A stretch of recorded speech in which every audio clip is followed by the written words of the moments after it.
Mesdames et messieurs, très heureuse de vous retrouver sur le plateau du débat. Vous êtes sur le www.ezaetv.bj. Aujourd'hui, nous allons parler d'identité numérique, de e-réputation et de sécurité sur les réseaux sociaux. Nous sommes nombreux à utiliser de plus en plus les réseaux sociaux au quotidien dans nos activités, dans nos entreprises et même dans notre vie personnelle. Et donc, à travers l'émission d'aujourd'hui, nous verrons dans quelle mesure pouvoir avoir une bonne réputation, se protéger et surtout être en sécurité sur les réseaux sociaux. Pour en parler, nous sommes deux.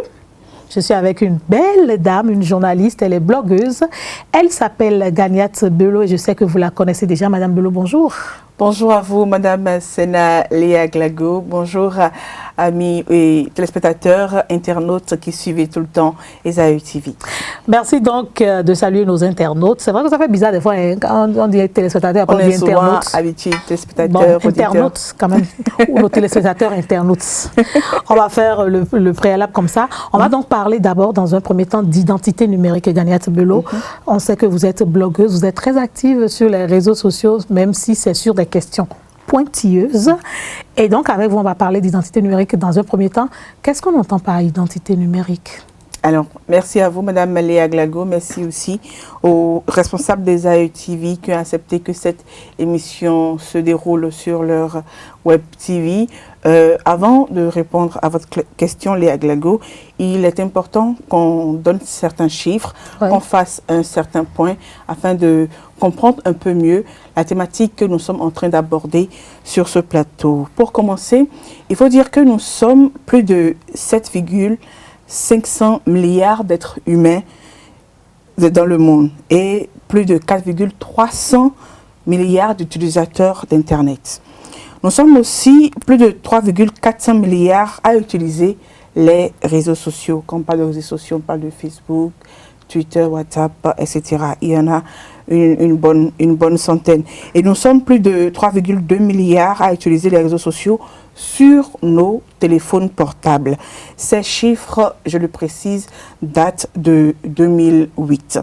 En Afrique, où la population est chiffrée à plus d'un milliard, disons 1,300 milliards, 1,49 possèdent les téléphones portables, même si plus de la moitié n'utilisent pas les réseaux sociaux sur leur téléphone portable. Internet est donc la première source d'information dans le monde. Internet aujourd'hui, on ne peut pas s'en passer, les réseaux sociaux, le numérique aujourd'hui, on ne peut pas s'en passer. Voilà. Alors, on parle des identités numériques lorsque nous sommes sur Internet, lorsque nous utilisons Internet, lorsque nous avons le moindre rapport avec Internet. La plupart des utilisateurs habituels d'Internet que nous sommes l'avons connu disons, à travers l'usage des emails, des adresses électroniques. C'était dans les années 1971. Donc, on parle d'identité numérique à partir du moment où la moindre information nous concernant se retrouve sur Internet. En fait, j'ai envie de vous taquiner. 1969, vous et moi... 71, non. Vous et moi, on n'était pas... Non.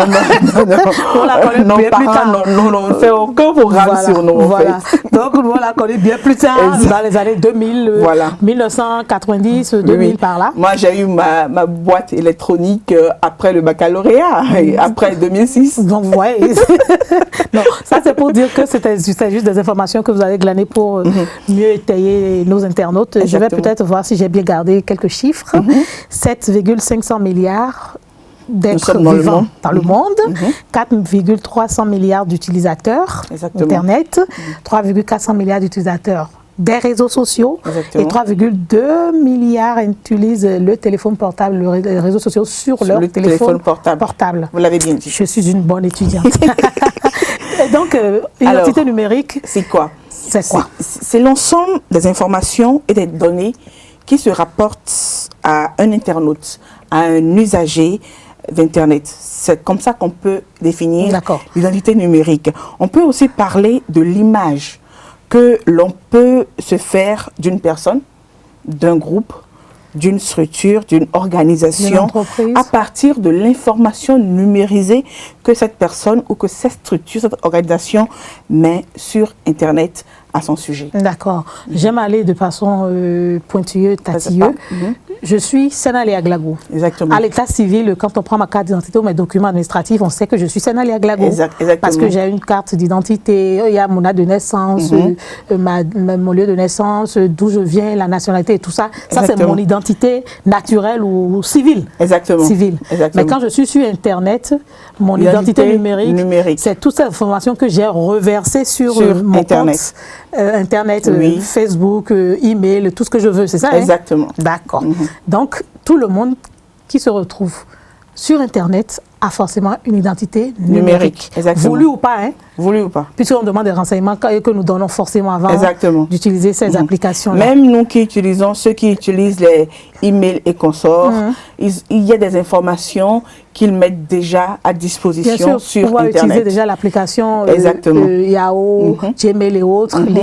Forcément, on donne des informations. Exactement. D'accord. Donc, c'est ça l'identité numérique. Exactement. D'accord. Et pourquoi est-ce qu'il est utile de parler de son identité numérique? Alors, c'est une belle question, Léa Glago. Pourquoi il est utile de parler d'identité numérique? Ceci pour, je crois, trois raisons fondamentales. Pour une prise de conscience. Vous savez, l'homme le plus riche du monde actuellement, ce n'est pas du tout Donald Trump. Ah bon? Non. Et l'homme le plus riche, ce n'est pas le meilleur footballeur le plus payé. Inch'Allah, on va arriver à cela un jour si Dieu le veut. Ce n'est ni Donald Trump, ni le footballeur le plus payé. Ni l'artiste le mieux connu. Non. C'est simplement le patron d'Amazon. Ah oui, Amazon, déjà, rappelez-nous. La boutique en ligne. Amazon. Pourquoi? Pourquoi il est le plus riche?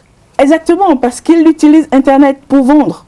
Ah, d'accord. C'est grâce à Internet aujourd'hui qu'on peut dire qu'il est l'homme le plus riche aujourd'hui du monde. C'est une boutique en ligne fiable. Oui, avec 125 milliards de dollars. Ces chiffres datent de juillet passé, de juillet 2009. C'est sûr que ça a augmenté en temps. 2019. C'est sûr que ça a augmenté en temps. Et il faut... Peut-être. On va attendre les 6 prochains mois pour le savoir. Donc, début janvier 2020, on saura s'il est toujours le plus riche du monde actuellement ou quelqu'un d'autre a pris sa place. Ça, c'est une bonne information que vous m'apportez. Alors, et après ça, Mark Zuckerberg, le patron de Facebook, Instagram, WhatsApp, est compté, selon le site Bloomberg, parmi les 5 personnes les plus riches du monde. Forbes dit qu'il est parmi les 10 personnes les plus riches du monde. Alors que ceux-là, ils travaillent sur Internet.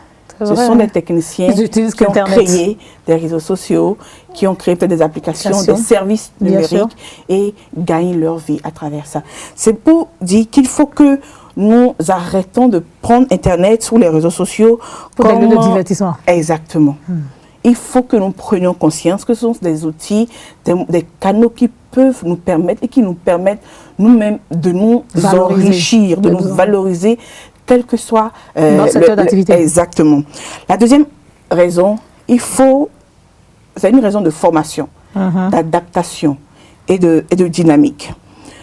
Il n'y a pas ce corps professionnel aujourd'hui si il veut être à l'ère du temps, s'il veut réussir. Il a besoin forcément d'Internet.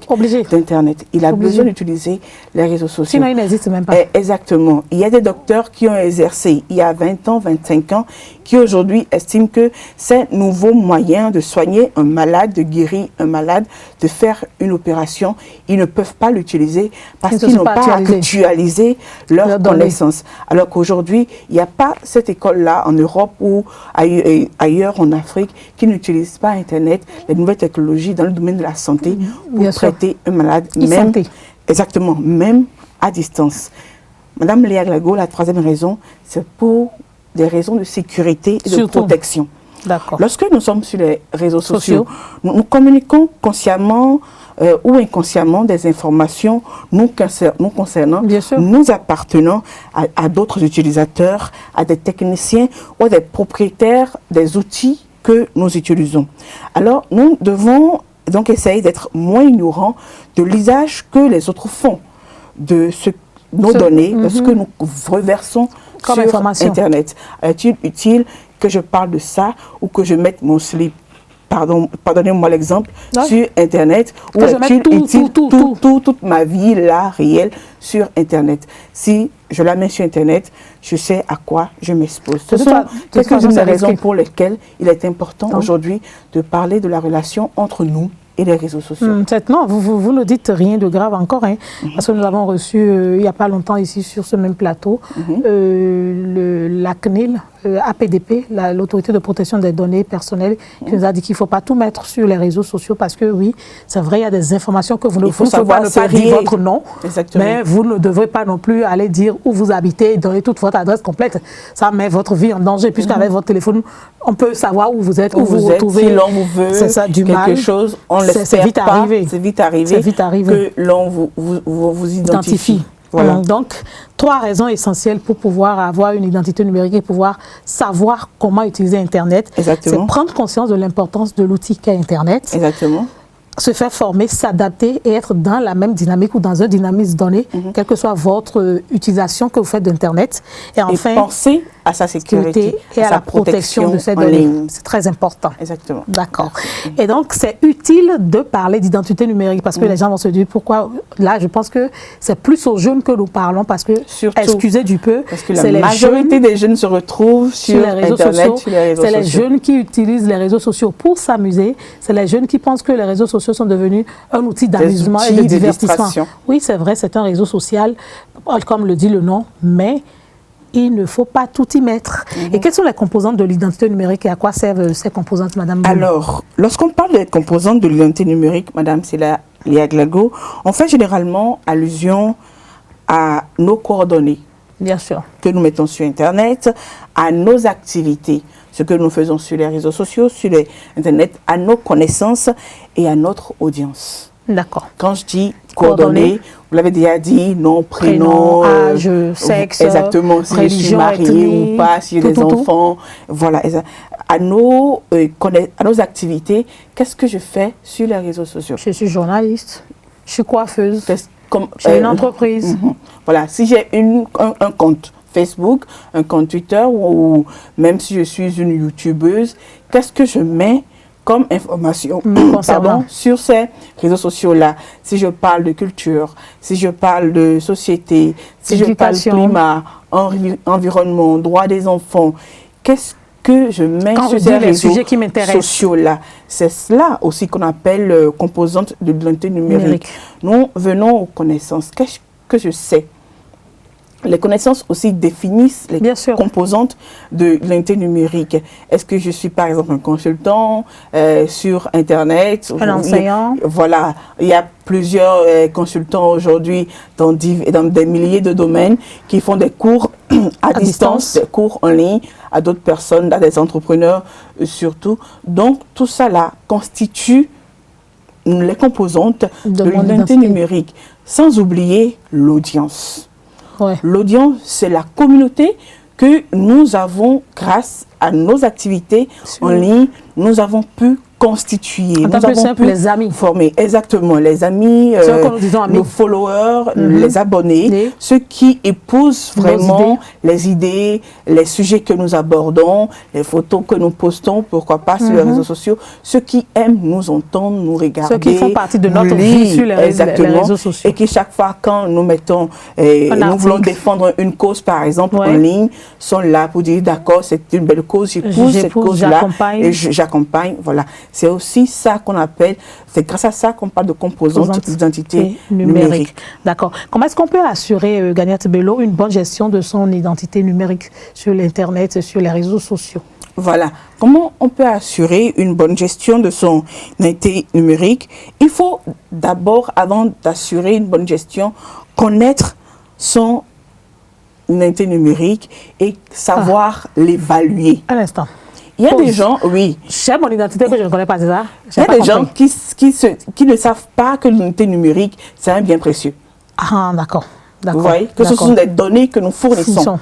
Donc, au jour le jour, moi, je mange la pâte, je fais une photo, j'envoie ça, je suis sur la plage, je fais une photo, j'envoie ça. Je suis avec mon mari, quelque part, je fais une photo, j'envoie ça. Ce sont des données que nous fournissons. Et les gens ne savent pas parle d'identité numérique dans ce cas d'espèce. D'accord. Il faut que nous sachions ça et il faut que nous apprenions à l'évaluer. Et pour ça, il faut utiliser Google Alert. Ah, qu'est-ce que Google Google Alert? Il faut juste mettre dans le moteur de recherche de Google Alert. www.google.fr pour le français, .alert, ALERTS, pour vraiment se connaître, pour vraiment évaluer voilà, son identité numérique. Et aussi, et quand vous allez là, qu'est-ce qu'on voit? Tout ce que, qu'est-ce que je fais, mes actions, qui je suis sur Internet. Il y a aussi un moyen de savoir ce que vous venez de faire tout de suite, ou il y a 5, 6, 7 ans sur Internet. C'est My Activity avec Google. Il faut juste faire www.myactivity.google.com/myactivity. Quelqu'un d'autre pour le faire, pour voir mes activités? Pourquoi pas? Si la personne... Vous savez pourquoi je pose la question? Pourquoi? Parce qu'il y a des gens, quand ils veulent vous recruter, ils vont chercher dans votre identité numérique. Oui. Les gens, quand ils veulent on en vient, quand ils veulent vous recruter, ils prennent le CV, d'accord? Oui. Mais après, ils se disent, mais cette personne, comment elle s'appelle, comment elle est sur Internet. Donc, on tape votre nom et prénom sur Internet, on va sur Facebook, on tape dans le moteur de recherche de Facebook, Léa Glago, Ganiat Bello, qu'est-ce qu'elle fait, qu'est-ce qu'elle publie. Et c'est à partir de ça qu'on se dit, cette personne, on en a besoin, cette personne, on en a besoin, mais vu ses comportements, ses débordements sur Internet, on ne peut pas la recruter. C'est des exemples qu'on donne pour que les gens fassent attention à tout ce qu'ils disent, font, commentent et publient sur les réseaux sociaux et sur Internet. Google, www.google.fr. Voilà, pour myactivity.google.com/myactivity. De toute façon, si vous ne commencez pas à écrire, ça va sortir. Oui. Même quand vous tapez myactivity sur Google, il y a des propositions que vous avez, vous cliquez. Et tout de suite après, pas plus tard que ce matin, moi je l'ai essayé. Et là, je suis sur YouTube, j'ai écouté des chansons, c'était sorti. Combien de fois je suis allée sur WhatsApp ce matin, sur Instagram, ce que j'ai fait. Combien de fois les gens vont sur les sites porno aussi, là, on saura ça. On saura tout ça si vous ne savez pas vous protéger, si vous ne savez pas protéger vos données, protéger là-haut, ce que vous faites, là où vous allez sur Internet. Internet est doux, hein? Internet est dangereux. Bon, pourquoi être sur les réseaux sociaux? Alors... Parce que les gens ils vont pour plusieurs raisons. Mais pourquoi devrait-on être sur les réseaux sociaux? Les réseaux sociaux, Internet, les réseaux sociaux, c'est vraiment indispensable, c'est vraiment important de nos jours. Alors, simple, plusieurs réponses. Les réseaux sociaux nous permettent de créer des liens. Et nous permettent d'avoir des contacts.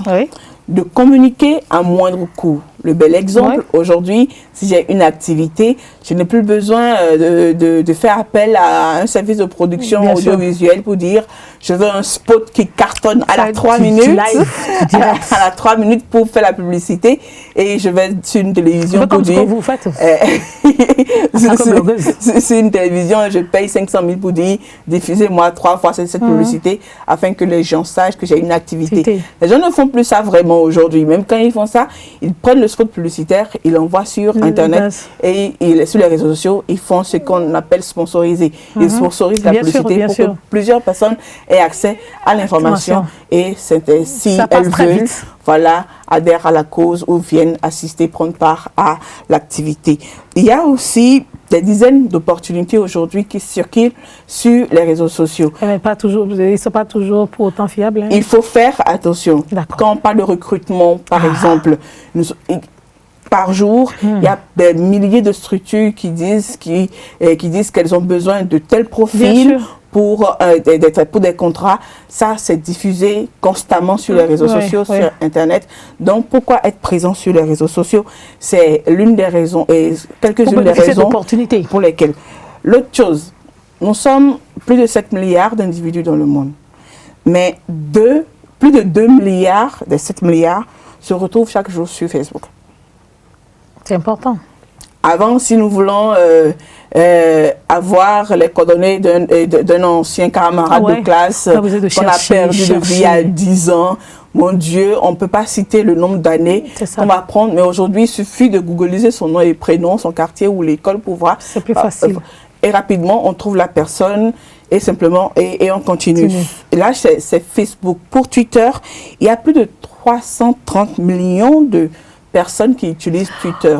Encore et c'est un réseau social professionnel. LinkedIn, plus professionnel encore. Il y a plus de 303 millions de personnes qui sont actives par mois sur Twitter. Et on sait que LinkedIn, c'est comme, quand vous utilisez LinkedIn, c'est comme votre CV que vous déposez sur LinkedIn. Vous surveillez tout le temps, vous créez des communautés, des groupes. Et là, si votre profil intéresse une structure, qu'elle soit dans le pays où vous habitez ou à l'extérieur, si vous êtes intéressé, votre profil est intéressant, on vous fait appel et en un clic, vous avez le boulot. Instagram aujourd'hui, les stars que nous aimons bien regarder, et que ce soit des vedettes femmes, des vedettes hommes, leur quotidien, leur activité la plus récente. Si on veut avoir toutes ces informations-là, c'est sur Instagram, c'est sur Pinterest, vous le savez aussi, Léa Glagou. YouTube, c'est... Ça, c'est pour moi aujourd'hui, il n'y a pas ce jour-là où je ne suis pas sur YouTube. Pourquoi? Pour votre activité déjà? Moi, je suis blogueuse, vous l'avez dit, et je fais des vidéos, ce qu'on appelle vlogueuse. Je fais des vidéos et je fais du montage vidéo. Mais je n'ai pas eu une formation à la base en tant que technicienne voilà, en journalisme. J'ai juste appris à parler français à l'écran, à la radio et autres. Mais pour le montage, il y avait une base.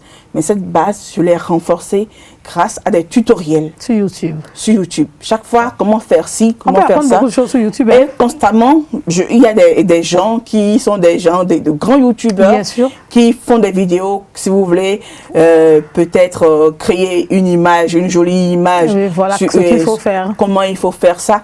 Il y a des gens qui le font déjà. Il y a des cours en ligne. Comme qui dirait l'autre, tout est déjà fait.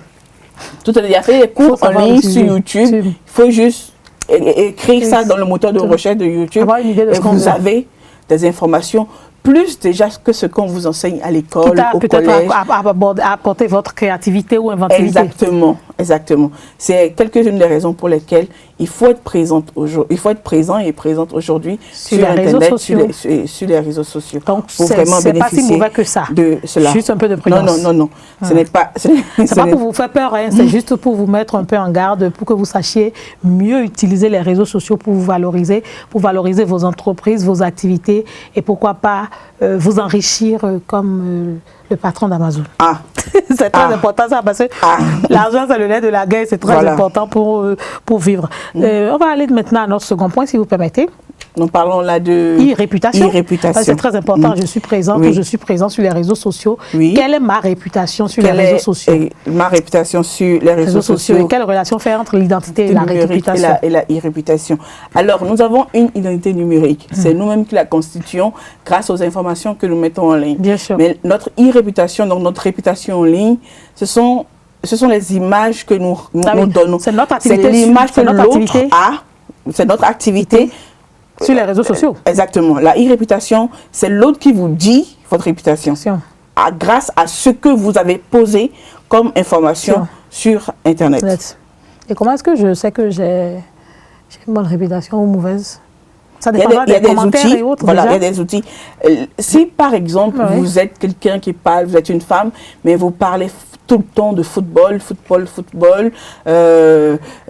vous aimez aller en boîte, même en pleine semaine, vous aimez beaucoup en fait, c'est l'image que je donne aux autres, ça. Oui, vous vous mêlez de tout et rien. Les gens, quand ils veulent savoir votre e-réputation, savoir votre réputation sur Internet, ils vont juste, par exemple, prendre votre compte Facebook et voir vos publications. D'accord. Ce que vous publiez souvent. Les commentaires que vous faites pour d'autres publications. Les amis que vous acceptez dans votre cercle d'amis sur Facebook. Les amis que vous avez. C'est à partir de toutes ces informations-là que les gens disent, ah, celle-ci, elle a une bonne réputation.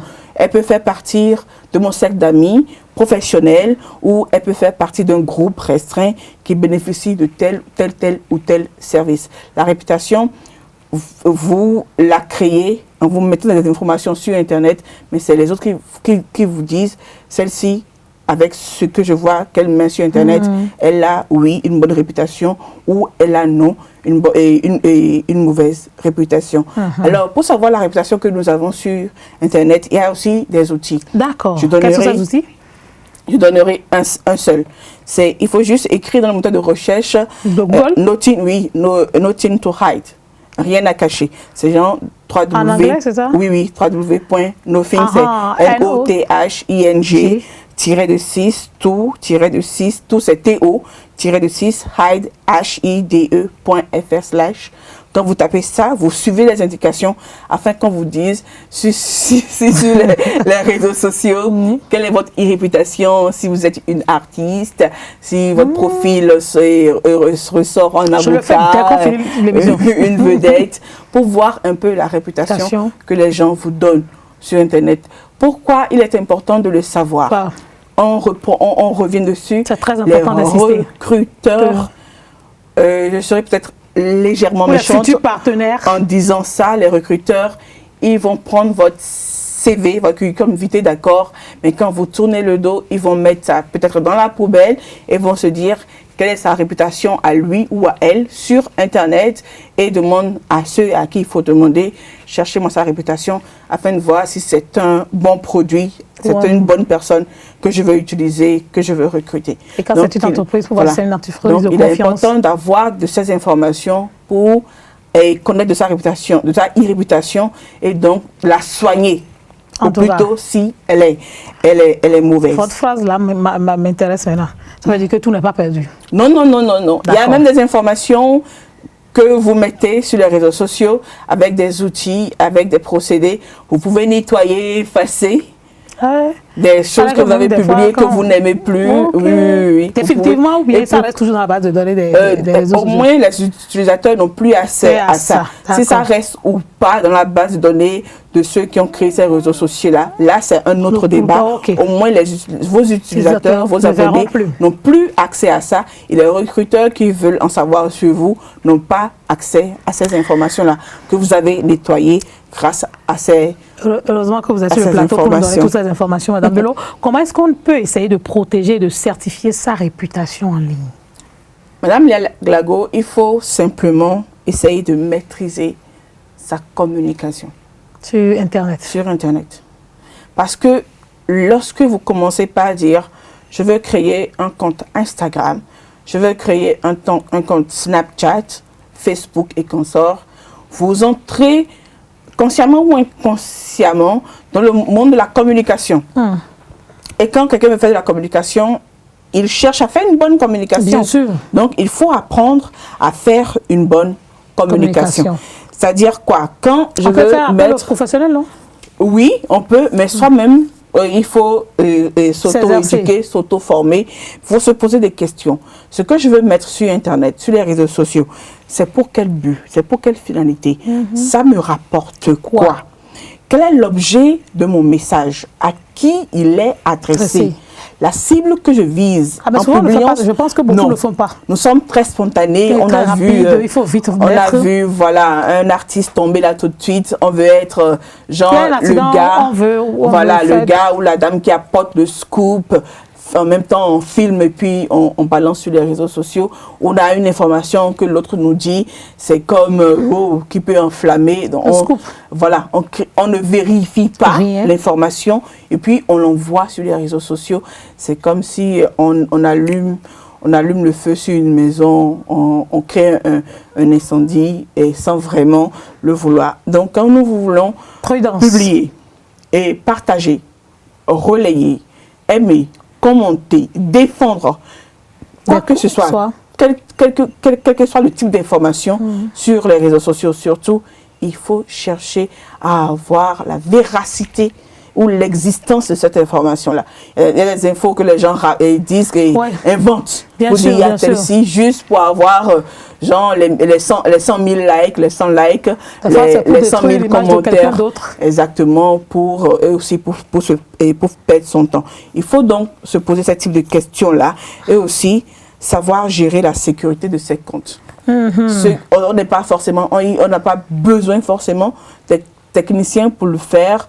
On nous apprend déjà quand on fait un peu de cours d'informatique et autres, pour assurer relativement la sécurité de nos comptes, il faut constamment changer le mot de passe. Par exemple. Nos mots de passe, ne pas les laisser à la portée de tous et ne pas avoir des mots de passe simples que Internet va vite deviner et ne pas accepter sur les sites où on vous dit quand vous mettez votre mots de passe. On peut utiliser à la limite, mais parfois quand vous insérez votre mot de passe pour ouvrir votre compte, il y a des questions qui viennent, on voulait qu'on enregistre ce mot de passe, il ne faut jamais cliquer sur lui. C'est pas prudent. Et là, vous avez commencé par parler déjà de sécurité en ligne. Oui, c'est déconseillé. Il ne faut pas du tout accepter. Il faut dire jamais. Chaque fois, ne vous fatiguez pas de dire jamais. L'autre chose aussi, les mots de passe où on commence par 1, 2, 0, 1, 2, 3 jusqu'à 9. Non, il faut avoir des mots de passe compliqués. Et les experts aujourd'hui préconisent que nos mots de passe, que ce soit des phrases qui n'ont pas de sens, que non seuls nous avons en tête, oui, que nous seuls nous pouvons avoir, que personne, il faut peut-être des phrases qu'il faut faire des phrases que tout le monde peut savoir non plus. Hein. Exactement. Je ne suis pas malade, tout le monde, voilà. On peut dire malade, marcher. Ils vont passer par là. Exactement. Faire un composé de mots qui n'ont pas de relation, qui n'ont aucun sens, qui n'ont aucune harmonie, et créer son mot de passe et mettre des chiffres et aussi des signes. C'est préconisé qu'on assure ça et qu'on fasse cela. Il y a aussi que sur Facebook, par exemple, quand nous créons nos comptes et que nous faisons souvent des mises à jour sur nos téléphones portables et de nos PC, il faut aussi souvent aller lire dans les paramètres. Ah oui, ça on ne le fait pas. Non, non. Je dis qu'on ne le fait pas souvent, parce que souvent on se dit, bon, j'ai déjà donné toutes les informations. Tout le monde est dessus. Alors que dans les paramètres, il y a d'autres choses qui peuvent d'autres informations qui, même au-delà de sécuriser nos comptes, de nous sécuriser, lorsque nous commençons par en parler devant 2, 3 personnes, nous devenons comme des gens qui avons plus de connaissances que d'autres et ça peut nous profiter. Ah, viens prendre 5 minutes pour parler à cette cible. Genre, on devient peut-être, voilà, des jobs de formateurs. Voilà. Donc, pour aussi sécuriser, là, comme vous avez dit, qu'on parle déjà de sécurité. On va parler des menaces sur Internet, sur les réseaux sociaux. Oui, on parlera des menaces, mais pour la sécurité sur Facebook, par exemple, il faut aussi essayer d'accepter ce qu'on parle, la double identité. C'est une manière, L'identité, c'est quoi ça? Il faut aller juste sur les paramètres sur Facebook. Les paramètres, double identité. Genre, ça vous permet, si un hacker, un cybercriminel veut trafiquer votre compte, qu'il ne puisse pas le faire, même si vous cliquez sur le lien qu'il a envoyé. Parce qu'avant qu'il ait accès à votre compte, il faut que, quand vous acceptez ça, vous paramétrez votre compte ainsi, il y a un message qui vient sur votre téléphone portable, qui vous alerte pour dire que est-ce que c'est vous qui voulez ouvrir. Je connais. Exactement. Donc c'est l'un des moyens vraiment d'assurer sa sécurité, des moyens modernes d'assurer sa sécurité sur Internet, notamment sur les réseaux sociaux et Facebook. Sur les autres comptes aussi, il y en a. Il faut juste prendre le temps de lire les 2 heures, 15 minutes de sa journée pour lire un peu et décocher les cases qui ne vous plaisent pas. Il y a des cases où on vous dit, quand vous faites une photo, lorsque vous cochez sur la case, ces photos-là appartiennent déjà au patrimoine de telle structure ou de telle GAFAM. Il faut juste les décocher chaque fois afin que vous puissiez vous protéger et protéger votre entourage. Là, c'est Google, Amazon, il y en a, Facebook, Messenger. Il y en a, et voilà. Il y en a plein. Il y a 5, je crois. Je pense que moi, je le fais déjà parce que sur Facebook, quand vous m'identifiez, quand je ne dis pas oui, ça n'apparaît pas sur ma page. Quand je n'autorise pas. C'est déjà un bon début. Ça n'autorise parce qu'il y a aussi ça. Lorsque vous n'allez pas dans les paramètres, que vous ne lisez pas ce qu'il y a dans les paramètres, il y a de toutes ces informations-là qui vous viennent et qui viennent sur votre page, sur votre compte sur Facebook. Donc, quelqu'un peut-être met une photo de nu ou de mi-nu et vous identifie. Et ça apparaît sur votre page. Vous n'allez pas paramétrer, ça apparaît sur votre page Et quand les recruteurs viennent sur la page et voient ça, ils ne veulent plus savoir si ce n'est pas vous ou si c'est vous. Ils vont voir ça dans ces genres de comportements que vous avez. L'un des exemples que j'aime à citer aussi, j'ai vu un jour, en scrollant, en défilant les informations sur Facebook, une jeune dame qui était habillée vraiment sexy. C'est juste des soutifs qu'elle avait mis et puis un collant bien serré. Elle avait été en position couchée. Et demandait aux gens, si vous voulez rejoindre mon groupe WhatsApp, partagez cette photo-là 5 fois. Imaginez qu'un parent ou un de ses parents voit ça sur Facebook. Parce qu'aujourd'hui, nos mères, nos pères... Habillé comme ça, c'est que tu fais de la dépravation. Exactement. Imaginez qu'un recruteur, elle avait attiré l'attention d'un recruteur parce qu'elle avait déposé un dossier pour un travail dans une structure et que le recruteur va sur Internet pour voir un peu ses activités sur Internet et tombe sur la photo. Perdue. Je pense que l'opportunité est perdue. Aujourd'hui, il y a tellement de chômeurs aujourd'hui qu'il faut faire attention, ne pas devenir aussi un chômeur de plus avec les bêtises en grive, nos comportements que nous envoyons sur les réseaux sociaux, sur Internet. Sénalé Aglago. Vous êtes une source d'information intéressante et ça fait bien de savoir que des femmes aussi s'intéressent à des sujets comme ça, oui, parce qu'autrefois c'est des sujets un peu dédiés aux hommes, c'est les hommes seulement qui sont curieux d'aller dans ce sens-là.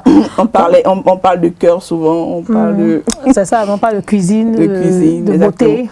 Bon, là on parle de technologie. On essaye, pas vraiment de technologie, mais des informations. Des petites astuces qui peuvent vous servir. Parlez-nous maintenant des différents types de désinformation qu'on peut avoir sur les réseaux sociaux, sur Internet. Parce que de plus en plus on parle de fake news, on parle systématiquement beaucoup. Les différents types de désinformation, c'est là on en vient aux différents types, aux menaces. Oui, sur Internet. Aux menaces sur Internet. Aujourd'hui, avec les réseaux sociaux, tout le monde devient journaliste. Oui, tout le monde l'est. Avec Internet, avec le téléphone portable en main, tout le monde devient journaliste parce que il y a une coque qui a piqué une souris. On prend la photo, on dit voilà une coque a piqué une souris. Qu'on le veuille ou non, même si c'est de on partage. Voilà, on partage. C'est une information et les laboratoires tombent sur l'affaire et disent ça a commencé où, ça a commencé ici. Donc on se dit journaliste. Donc les personnes de mauvaise intention peuvent se dire, de ce fait-là, peuvent dire, je vais créer mon information. On parlera, dans un des cas, de fake news. Quand on parle de désinformation, on parle entre autres de fake news.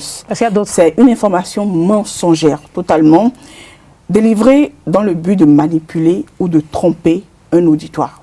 Très clair. Il y a des cas palpables où des gens ont pris, ont dit des choses sur des politiques qui se sont avérées fausses. Il y a eu des images que les gens sont venus démentir, pourtant ils ont continué à dire autre chose. Et quand, justement, avec la viralité des réseaux sociaux, quand l'information, la mauvaise information, elle est mise en ligne, et la seconde près, elle est déjà au pôle nord, au pôle sud, et puis l'information, quand on corrige après, ce qui est corrigé n'a plus la même viralité que l'information, la première information qui est partie, parce que nous sommes dans le scoop, dans le wow, tout le monde saute dessus. On parle de fake news lorsqu'on parle de désinformation, on parle aussi de deepfake. Le deepfake, c'est une évolution du fake news. C'est plus dangereux que le fake news. Exactement. Et qui fait recours à l'intelligence artificielle pour superposer des images. J'ai rien compris. Et exemple. Il y a par exemple BBC, ou je crois CNN, qui a fait un reportage sur, qui a montré un reportage sur des gens qui prennent par exemple des discours. On prend l'ancien président Obama, qui aurait fait un discours sur la paix dans le monde, dans une certaine circonstance. On prend le discours, on prend le président Obama, son image, on écrit soi-même un autre texte. Et à partir de montage vidéo, on manipule le mouvement de ses lèvres, de ses yeux, de son visage, et on lui transmet un autre discours. Et l'information, cette vidéo, elle est diffusée. On pensera que c'est le président Obama qui a dit ces phrases-là. C'est ce qu'on appelle le deepfake. C'est pour ça c'est beaucoup plus dangereux que news. Donc, on doit vraiment faire attention. Lorsqu'on a ce type de vidéo, on se dit, Ils ont des logiciels pour faire ça. Il y a des logiciels que les gens créent au jour le jour pour faire toutes choses, pour faire de bonnes actions, Comme de pour mauvaises. grandir, pour accroître la connaissance. Mais en toute chose, il y a le bien et il y a le mal. Et les gens peuvent prendre ce même logiciel-là pour trafiquer l'information, pour tromper le monde, pour tromper 7 milliards de personnes. Il y a ce qu'on appelle aussi le cyber squatting. C'est enregistrer un nom de domaine correspondant à une marque avec l'intention de le revendre ensuite à l'ayant droit ou d'altérer sa visibilité. Il y a par exemple, pour faire simple, il y a ce mot-là que les gens disent, mais ce n'est pas beaucoup. Est-ce que c'est déjà reconnu dans le dictionnaire? Je ne sais pas. Il y a des stars et des Instagrammeuses qui sont vraiment influentes. Ou prenons les influenceurs, les gros influenceurs, les grosses influenceuses. Il y a des comptes, des cybercriminels qui prennent leurs photos, leur nom et prénom, qui prennent quelques-unes de leurs photos et autres et créent un autre compte. Et qui vient vous demander d'être leur ami. Exactement. Moi, il y a des comptes au nom de, comment il s'appelle, Samuel Eto'o. Ah, c'est le nom que je voulais dire. Pas plus tard, il y a un ami qui dit, Samuel Eto'o devait être mon ami. Moi-même, je suis une star. Je ne veux pas de son amitié. Ah oui. Oui. Il y a deux fois les de gens suite. tombent facilement dedans. Il faut vraiment faire attention. Il faut aller cliquez sur le profil, si c'est prudent, si vous pensez que l'URL, c'est un compte sécurisé, comme c'est sur les réseaux sociaux, sur Facebook, vous cliquez sur le profil, le nom et le prénom, vous allez défiler l'information. Un peu pouvoir. C'est souvent des profils qui sont créés à la minute près. Bien sûr, il n'y a pas beaucoup d'informations. Il n'y a pas beaucoup de choses, il n'y a pas grand-chose dessus. Il faut vraiment, si vous voulez vraiment être ami de Samuel Eto'o, allez vérifier si la personne qui vous demande en amitié, c'est vraiment Samuel Eto'o. Sinon, il y a aussi ce cas-là, j'ai été victime de cela. Il y a un ami sur Internet qui m'écrit via Messenger de Facebook et me demande 5 000 francs ou 10 000 francs. C'était un lundi à payer le mercredi. Je dis d'accord, je t'envoie ça. Je savais que c'était pas la mienne parce que le compte a été piraté, puisqu'il y a d'autres personnes qui ont été victimes de ça déjà et en ont parlé sur le réseau social.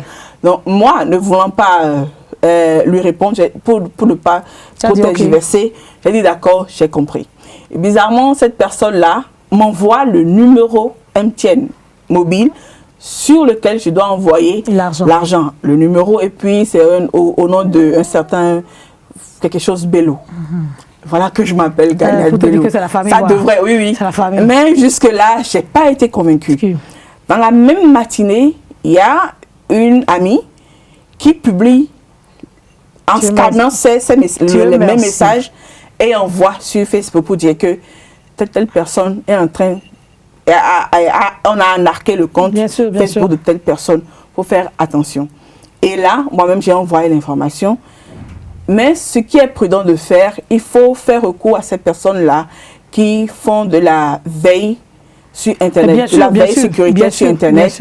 Et dès que vous êtes face à ces personnes-là, ne pas les divulguer comme ça sur les réseaux sociaux, mais chercher à rencontrer les techniciens qui font de la veille sécurité sur Internet, communiquer les informations-là. Ça existe, même des jeunes personnes, des associations comme l'ABCPN par exemple, l'association béninoise pour la promotion, la sécurité, en tout cas en ligne. Il y a des gens qui s'occupent, il y a des structures au Bénin qui s'occupent de ça.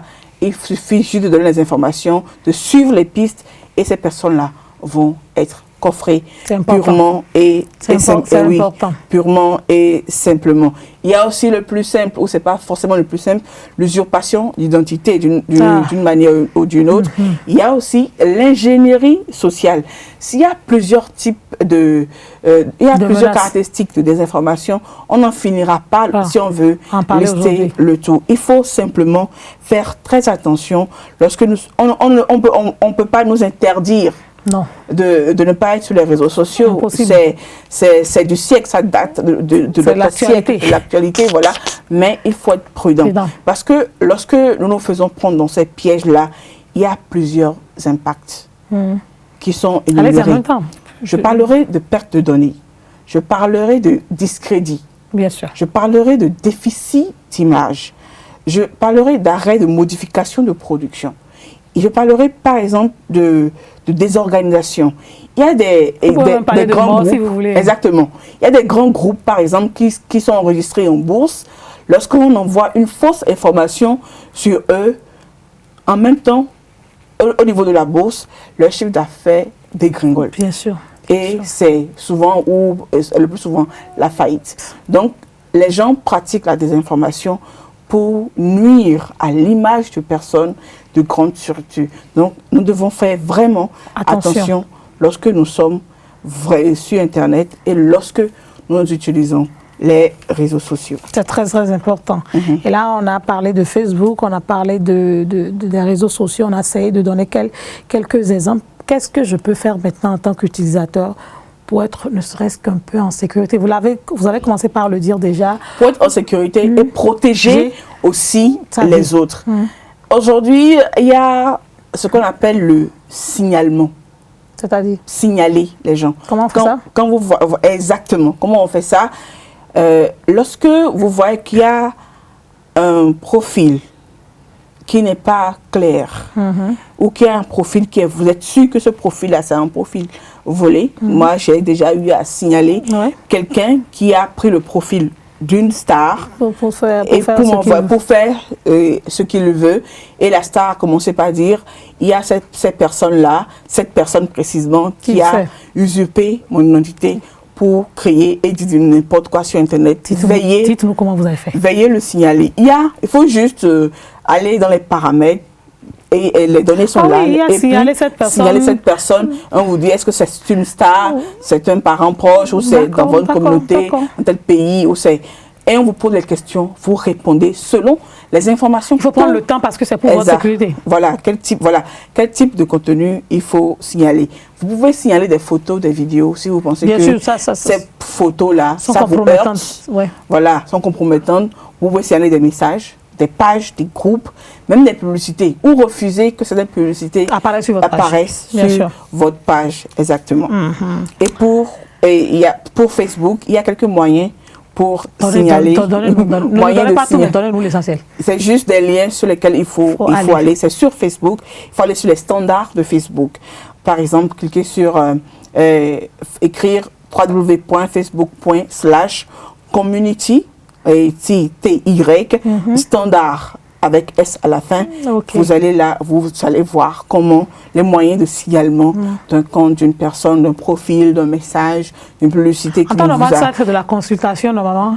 Nous sommes sur une émission. Là, vous nous faites grâce de ça. Merci bien. Nous sommes sur une émission. Il est important que les gens sachent quoi faire lorsqu'ils sont usagers des réseaux sociaux. C'est dans les Aglago, je ne vous remercierai pas assez. Hein. Je ne sais pas quoi vous demander. Mais non, je pense que vous faites œuvre utile parce qu'effectivement, beaucoup nous sommes à être sur les réseaux sociaux, mais beaucoup nous ne prenons pas le temps de lire les paramétrages, comme vous l'avez dit. Nous ne prenons pas le temps vraiment d'agir et d'interagir sur les réseaux sociaux. De nous poser des questions essentielles. On ne le fait pas, on est dans le tout de suite et maintenant et après, vive les dégâts et on ne s'en remet pas. Nous sommes pratiquement à la fin. Vous avez encore quelques petits conseils pratiques pour nous sur les trois points que nous avons abordés? Pratique ou orientation, je dirais juste que, mesdames et messieurs, il y a plus de jeunes dans le monde que de personnes âgées. Bien sûr. Et nous devons nous créer notre avenir, même si nous sommes des employés. Et pour ça, Internet, le numérique, les réseaux sociaux sont des moyens très rapides, très speed, qui nous permettent de faire notre promotion, faire la promotion de notre environnement, de notre communauté, de défendre des causes de société, de défendre notre pays, notre continent à travers le monde. Il y a des milliers de jeunes qui le font déjà. Nous devons utiliser ces outils-là, ces canaux-là, pour vraiment défendre notre continent, le monde, pour vraiment nous protéger et protéger les autres. Ce sont ces types de soucis que nous devons avoir lorsque nous utilisons les réseaux sociaux, Internet, le numérique et non autre chose, juste s'amuser. Je l'ai dit au début de cette émission, les gens ne sont pas sur les réseaux sociaux, n'utilisent pas Internet pour s'amuser, ils les utilisent pour devenir les milliardaires, les premiers hommes les plus riches du monde. Pourquoi ne pas aller chercher leur histoire, aller savoir comment ils s'y prennent. C'est pas forcément eux. Il y a des personnes qui sont des personnes brillantes, qui réussissent dans votre environnement. Pourquoi ne pas chercher à lire sur eux, à ne pas vous faire former? Pourquoi ne pas chercher à les promouvoir déjà? Exactement. Et il y a ce promouvoir parce que lorsque vous bénéficiez l'un, c'est vous-même que vous bénéficiez, que vous bénissez. J'y arrive. Donc, utilisons, d'accord, les réseaux sociaux. Le bénéfice et la bénédiction, il n'y a pas trop de bénéfice, exactement. Une bénédiction, c'est un bénéfice. Donc, c'est ce que je pourrais dire, c'est dans les Glago. Lorsque nous sommes sur Internet, faisons œuvre utile, protégeons-nous. Ne concluez pas. Et puis, vous faites utile, parlez un peu de votre actualité. Ganiette Bello, blogueuse, vlogueuse, journaliste, d'accord, mais de plus en plus, vous êtes aux côtés des jeunes pour parler des activités numériques et autres. C'est vrai que je suis journaliste. C'est quand même un groupe qui promeut la jeunesse. Exactement, je suis journaliste, mais là, en qualité de journaliste, présente dans un organe de presse, que ce soit au Bénin ou dans le monde, je ne le suis plus. Oui, je suis indépendante, je suis en freelance et j'anime mon blog qui est lescahiers-de-ganiat.blog. Et actuellement, j'ai créé une initiative, genre comme un feuilleton. Je parcours le Bénin. Ce sont des communes du Bénin que j'ai parcourues. J'ai filmé des gens qui ont parlé. Quand on dit par exemple que Ndali, dans le nord du Bénin, a été créé par une femme. Est-ce que vous saviez ça? Ça, je ne savais pas. Voilà. C'est des histoires comme ça que j'ai concoctées dans certaines communes du Bénin et que je suis en train de faire la production. J'ai commencé la diffusion. J'ai commencé la diffusion. Le premier épisode, c'est Papa, j'ai rencontré un homme. C'est le maroquinier. Ah, c'était le premier? Oui. Papa, vous avez vu ça sur... Voilà. C'est un homme de 53 ans qui est maroquinier à Azové. Et c'est le seul maroquinier qu'on a dans le Monokoufo et dans le zoo. Donc, je l'ai rencontré, il m'a parlé de son histoire. Et à son âge, c'est une très belle histoire. Lundi, je crois, on parlera d'Abomey, du marché Route du Loto. Je suis connectée. Ce sont l'une de mes actualités les plus en vue. De toute façon, c'est comme je vous le dis, il y a sur Internet assez d'informations pour pouvoir se valoriser, se renforcer, se revigorer si vous voulez, pour pouvoir, pourquoi pas, ne plus hésiter et mettre en jeu, en lumière ses propres rêves déjà. Exactement. Parce que d'autres l'ont déjà fait, vous pouvez le faire avec votre spécificité. Et souvent quand on dit aux gens d'aller apprendre, ce n'est pas d'aller copier-coller, non. C'est de voir ce que l'autre a fait et de dire qu'est-ce que moi je veux faire.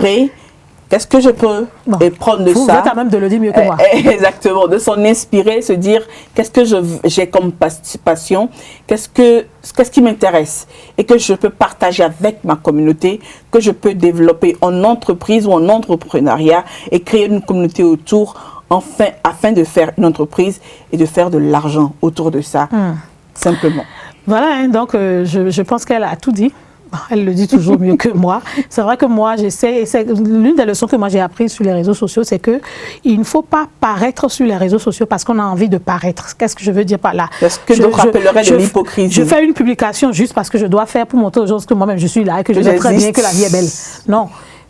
Dites des choses que vous pensez vraiment impactantes et qui peuvent apporter un plus à ceux qui vous entourent. Exactement. N'allez pas sur les réseaux sociaux pour détruire telle ou telle personne parce que d'autres viendront pour vous détruire aussi et ils seront plus dangereux que vous. Exactement. Et pour votre réputation, il faut faire vraiment beaucoup d'efforts et être très très prudent.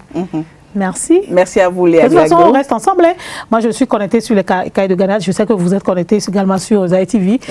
Vous avez vu un peu ce que nous faisons. Plusieurs de vos émissions. Donc, et l'émission de Madame Tatiana. Akanda. Exactement. Tout ici, tout se raconte. Oui. C'est ça, oui, hein? Vous avez ça, non? Oui. Moi, j'adore cette émission parce que là, tout se raconte et tout se dit. Et je pense que si vous êtes chez vous, que vous avez des idées à nous apporter, nous, en tant que, je ne sais pas, comment on dit ça? Journalistes, ceux qui donnent l'information. On est là pour vous accompagner. Exactement. Si vous avez des histoires que vous pensez raconter pour qu'on puisse continuer à parcourir notre pays, le Bénin, ou pourquoi pas d'autres pays d'Afrique, Ganiat est là, elle va vous accompagner.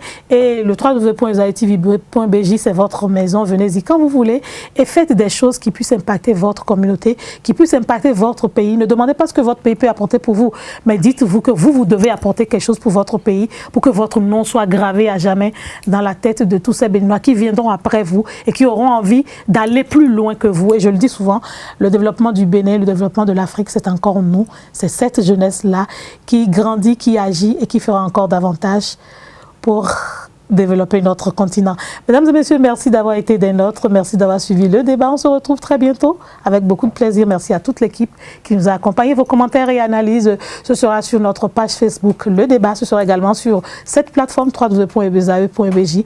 Restez connectés.